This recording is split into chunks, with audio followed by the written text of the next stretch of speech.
Aux États-Unis non plus, la décision prise par Donald Trump ne passe pas. Vendredi, des manifestants se sont rassemblés devant la Maison-Blanche pour faire entendre leur mécontentement et leur colère au lendemain de l'annonce du retrait de leur pays de l'accord de Paris. L'administration Trump a tenté de se justifier après avoir accusé les Européens d'être des exagérateurs du climat. Nous n'avons aucune raison de nous excuser. On a réduit nos émissions de CO2 au début des années 90. De 2000 à 2014, on a réduit notre empreinte carbone de plus de 18% grâce à l'innovation et à la technologie. Quand on s'attaque à des problèmes comme celui-là, on est dans l'action, pas dans les mots.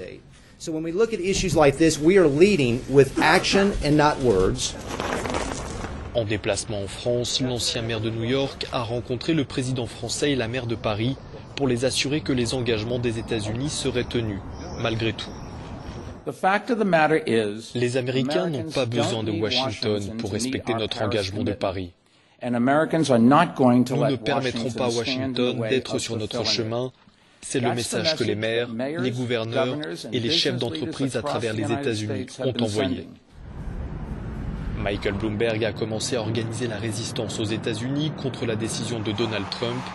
Il a déjà réussi à fédérer autour de lui des dizaines de maires et de présidents d'universités, mais aussi des gouverneurs et une centaine d'entreprises.